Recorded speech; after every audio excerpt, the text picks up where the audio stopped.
Lectura del libro Profetas y Reyes. La historia del surgimiento, la caída y restauración del pueblo escogido de Dios.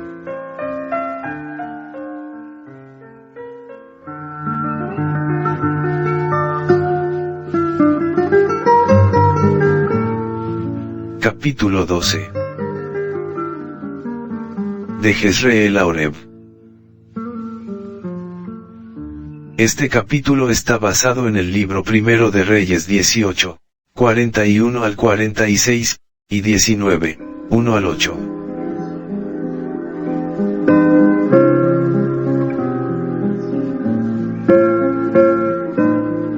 Una vez muertos los profetas de Baal, quedaba preparado el camino para realizar una poderosa reforma espiritual entre las 10 tribus del reino septentrional. Elías había presentado al pueblo su apostasía, lo había invitado a humillar su corazón y a volverse al Señor. Los juicios del cielo habían sido ejecutados, el pueblo había confesado sus pecados y había reconocido al Dios de sus padres como el Dios viviente, y ahora iba a retirarse la maldición del cielo y se renovarían las bendiciones temporales de la vida. La tierra iba a ser refrigerada por la lluvia. Elías dijo a Acab: sube, come y bebe, porque una grande lluvia suena.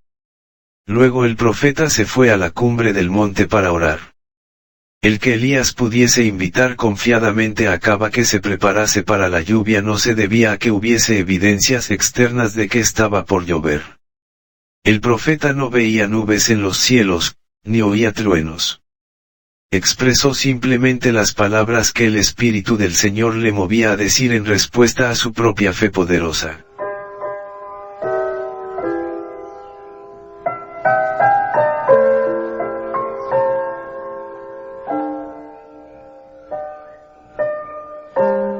Durante todo el día, había cumplido sin vacilar la voluntad de Dios, y había revelado su confianza implícita en las profecías de la palabra de Dios. Y ahora, habiendo hecho todo lo que estaba a su alcance, sabía que el cielo otorgaría libremente las bendiciones predichas.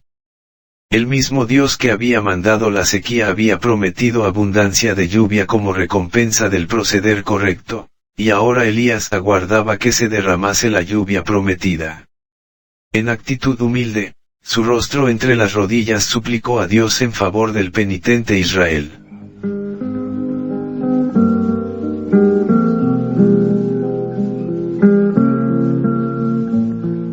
Vez tras vez, Elías mandó a su siervo a un lugar que dominaba el Mediterráneo, para saber si había alguna señal visible de que Dios había oído su oración.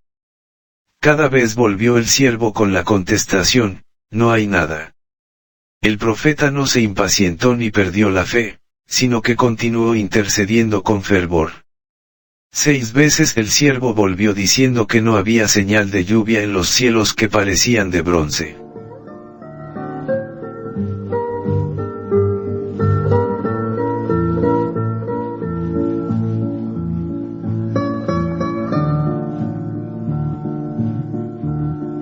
Sin desanimarse, Elías le envió nuevamente, y esta vez el siervo regresó con la noticia: yo veo una pequeña nube como la palma de la mano de un hombre, que sube de la mar.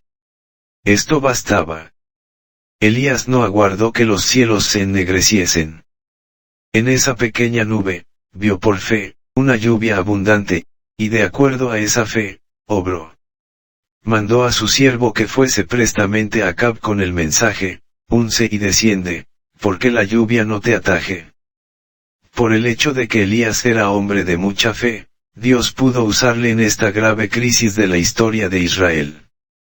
Mientras oraba, su fe se aferraba a las promesas del cielo, y perseveró en su oración hasta que sus peticiones fueron contestadas. No aguardó hasta tener la plena evidencia de que Dios le había oído, sino que estaba dispuesto a aventurarlo todo al notar la menor señal del favor divino.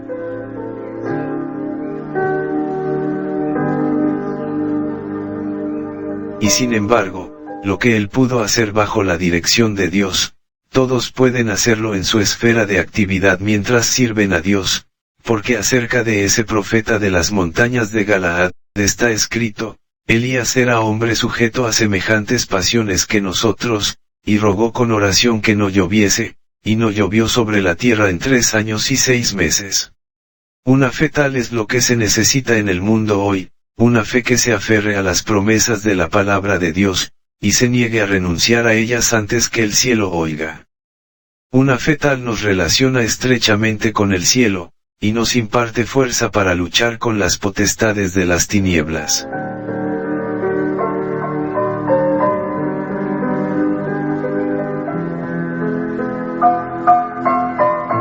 Por la fe los hijos de Dios ganaron reinos, obraron justicia, alcanzaron promesas, taparon las bocas de leones, apagaron fuegos impetuosos, evitaron filo de cuchillo, convalecieron de enfermedades, fueron hechos fuertes en batallas, trastornaron campos de extraños.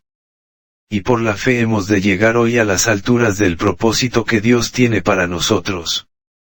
Si puedes creer, al que cree todo es posible.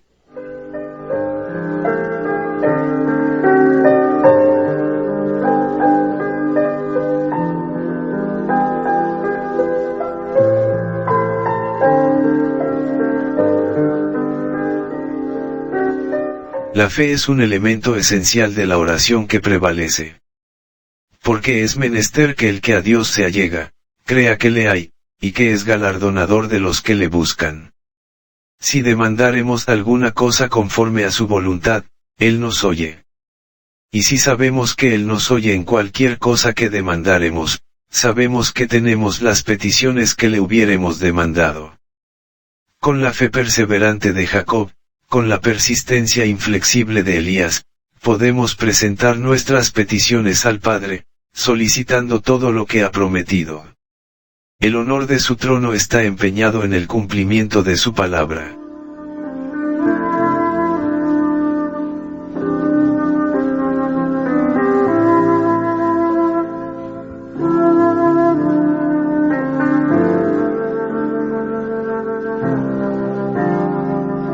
Las sombras de la noche se estaban asentando en derredor del monte Carmelo cuando Acab se preparó para el descenso. Y aconteció, estando en esto, que los cielos se oscurecieron con nubes y viento, y hubo una gran lluvia. Y subiendo Acab, vino a Jezreel.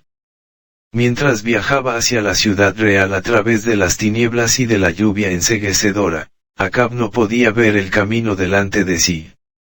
Elías, quien como profeta de Dios, había humillado ese día a Acab delante de sus súbditos y dado muerte a sus sacerdotes idólatras, le reconocía sin embargo como rey de Israel, y ahora, como acto de homenaje, y fortalecido por el poder de Dios, corrió delante del carro real para guiar al rey hasta la entrada de la ciudad.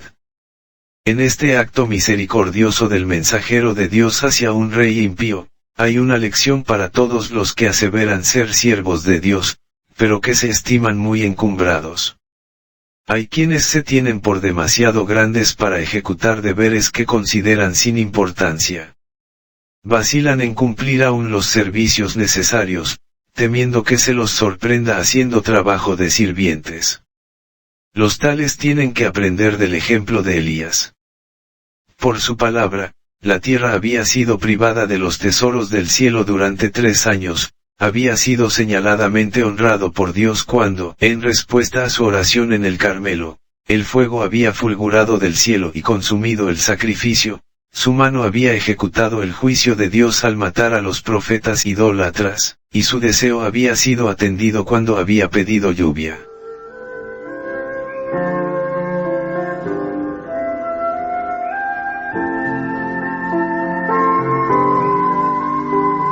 Sin embargo, después de los excelsos triunfos con que Dios se había complacido en honrar su ministerio público, estaba dispuesto a cumplir el servicio de un criado.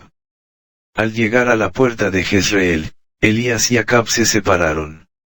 El profeta, prefiriendo permanecer fuera de la muralla, se envolvió en su manto y se acostó a dormir en el suelo. El rey, pasando adelante, llegó pronto al abrigo de su palacio, y allí relató a su esposa los maravillosos sucesos acontecidos ese día, así como la admirable revelación del poder divino que había probado a Israel que Jehová era el Dios verdadero, y Elías su mensajero escogido. Cuando Acab contó a la reina cómo habían muerto los profetas idólatras, Jezabel, endurecida e impenitente, se enfureció. Se negó a reconocer en los acontecimientos del Carmelo la predominante providencia de Dios, y empeñada en su desafío, declaró audazmente que Elías debía morir.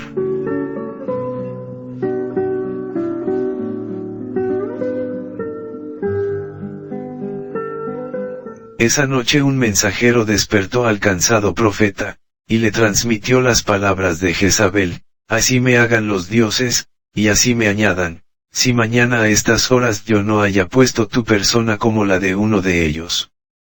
Parecería que después de haber manifestado valor tan indómito y de haber triunfado tan completamente sobre el rey, los sacerdotes y el pueblo, Elías ya no podría ceder al desaliento ni verse acobardado por la timidez. Pero el que había sido bendecido con tantas evidencias del cuidado amante de Dios, no estaba exento de las debilidades humanas, y en esa hora sombría le abandonaron su fe y su valor. Se despertó aturdido. Caía lluvia del cielo, y por todos lados había tinieblas. Olvidándose de que 3 años antes, Dios había dirigido sus pasos hacia un lugar de refugio donde no le alcanzaron ni el odio de Jezabel ni la búsqueda de Acab, el profeta huyó para salvarse la vida.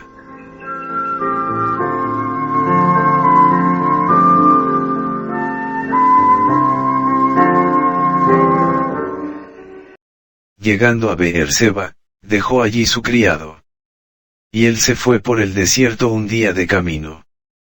Elías no debiera haber huido del puesto que le indicaba el deber.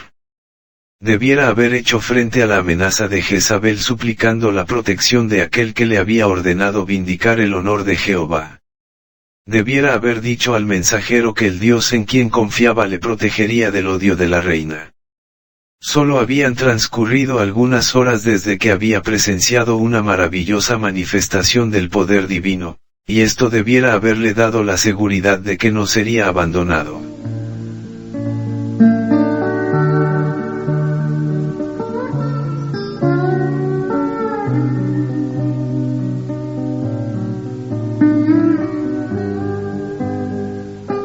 Si hubiese permanecido donde estaba, si hubiese hecho de Dios su refugio y fortaleza y quedado firme por la verdad, habría sido protegido de todo daño. El Señor le habría dado otra señalada victoria enviando sus castigos contra Jezabel, y la impresión que esto hubiera hecho en el rey y el pueblo habría realizado una gran reforma. Elías había esperado mucho del milagro cumplido en el Carmelo. Había esperado que, después de esa manifestación del poder de Dios, Jezabel ya no influiría en el espíritu de Acab, y que se produciría prestamente una reforma en todo Israel. Durante todo el día pasado en las alturas del Carmelo, había trabajado sin alimentarse.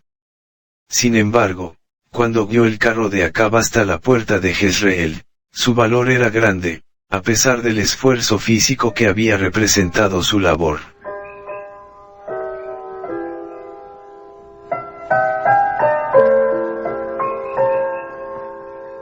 Pero una reacción como la que con frecuencia sigue a los momentos de mucha fe y de glorioso éxito oprimía a Elías.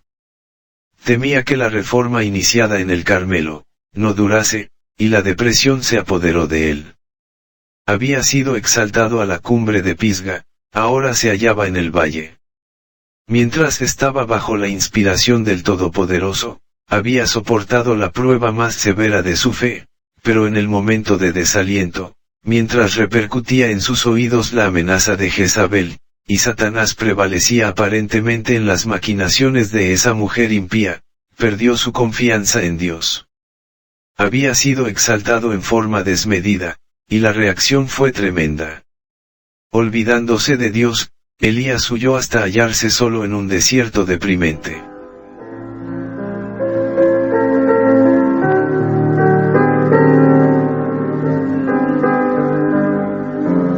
Completamente agotado, se sentó a descansar bajo un enebro. Sentado allí, rogó que se le dejase morir. Dijo, baste ya, oh Jehová, quita mi alma, que no soy yo mejor que mis padres. Fugitivo, alejado de las moradas de los hombres, con el ánimo abrumado por una amarga desilusión, deseaba no volver a ver rostro humano alguno. Por fin, completamente agotado, se durmió.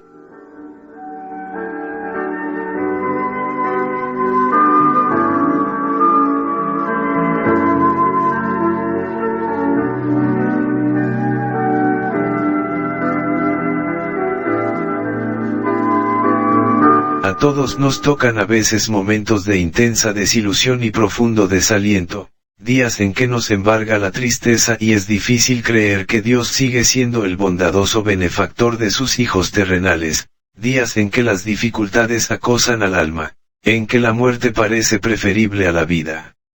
Entonces es cuando muchos pierden su confianza en Dios, y caen en la esclavitud de la duda y la servidumbre de la incredulidad.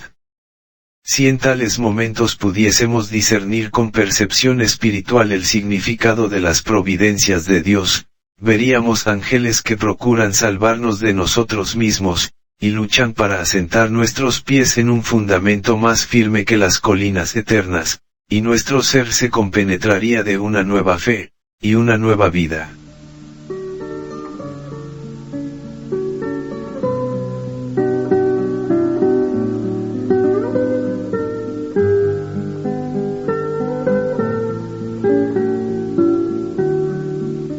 En el día de su aflicción y tinieblas, el fiel Job declaró: perezca el día en que yo nací. O si pesasen al justo mi queja y mi tormento, y se alzasen igualmente en balanza. ¿Quién me diera que viniese mi petición, y que Dios me otorgase lo que espero, y que pluguiera a Dios quebrantarme, que soltara su mano, y me deshiciera? Y sería aún mi consuelo. Por tanto yo no reprimiré mi boca, hablaré en la angustia de mi espíritu, y quejaréme con la amargura de mi alma. Mi alma quiso la muerte más que mis huesos. Aburríme. No he de vivir yo para siempre, déjame, pues que mis días son vanidad.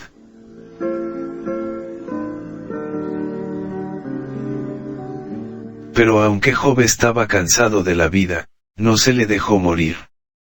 Le fueron recordadas las posibilidades futuras, y se le dirigió un mensaje de esperanza: serás fuerte y no temerás, y olvidarás tu trabajo, o te acordarás de él como de aguas que pasaron, y en mitad de la siesta se levantará bonanza, resplandecerás, y serás como la mañana, y confiarás, que habrá esperanza. Y te acostarás, y no habrá quien te espante, y muchos te rogarán. Mas los ojos de los malos se consumirán, y no tendrán refugio, y su esperanza será agonía del alma.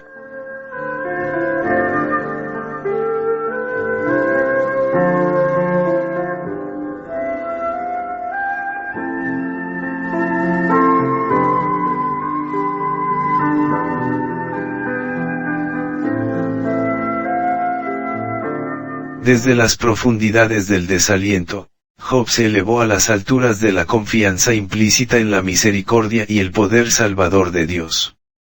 Declaró triunfantemente: he aquí, aunque me matare, en él esperaré. Y él mismo me será salud. Yo sé que mi Redentor vive, y al fin se levantará sobre el polvo. Y después de deshecha esta mi piel, aún he de ver en mi carne a Dios, al cual yo tengo de ver por mí, y mis ojos lo verán, y no otro.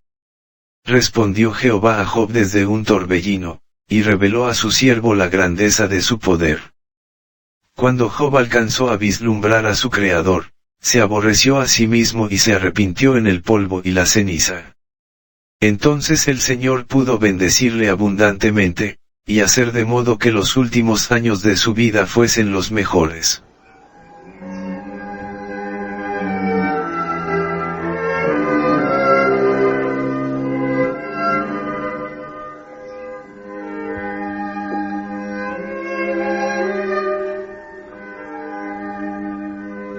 La esperanza y el valor son esenciales para dar a Dios un servicio perfecto. son el fruto de la fe. El abatimiento es pecaminoso e irracional. Dios puede y quiere dar más abundantemente a sus siervos, la fuerza que necesitan para las pruebas. Los planes de los enemigos de su obra, pueden parecer bien trazados y firmemente asentados, pero Dios puede anular los más enérgicos de ellos. Y lo hace como y cuando quiere, a saber cuando ve que la fe de sus siervos ha sido suficientemente probada. Para los desalentados, hay un remedio seguro en la fe, la oración y el trabajo. La fe y la actividad impartirán una seguridad y una satisfacción que aumentarán de día en día.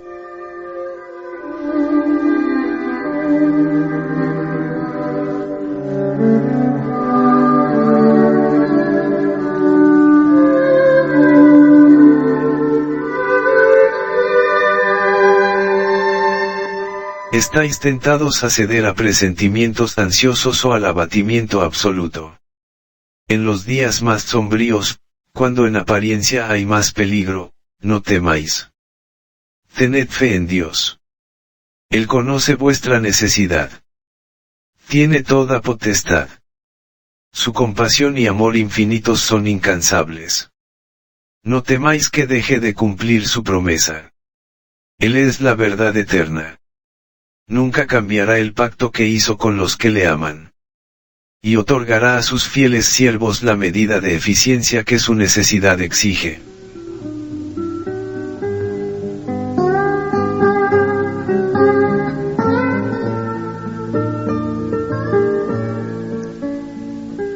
El apóstol Pablo atestiguó, me ha dicho, bástate mi gracia, porque mi potencia en la flaqueza se perfecciona.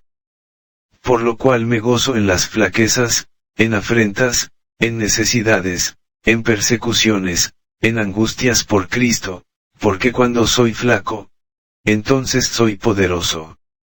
Desamparó Dios a Elías en su hora de prueba.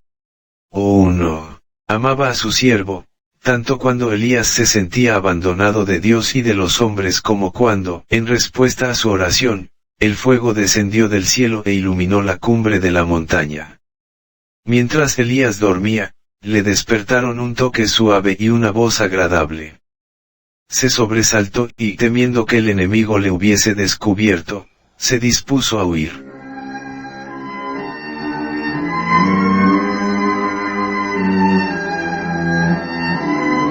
Pero el rostro compasivo que se inclinaba sobre él no era el de un enemigo, sino de un amigo. Dios había mandado a un ángel del cielo para que alimentase a su siervo. Levántate, come, dijo el ángel. Entonces él miró, y he aquí a su cabecera una torta cocida sobre las ascuas, y un vaso de agua. Después que Elías hubo comido el refrigerio preparado para él, se volvió a dormir. Por segunda vez, vino el ángel. Tocando al hombre agotado, dijo con compasiva ternura, levántate, come, porque gran camino te resta. Levantóse pues, y comió y bebió, y con la fuerza que le dio ese alimento pudo viajar 40 días y 40 noches, hasta el monte de Dios, Horeb, donde halló refugio en una cueva.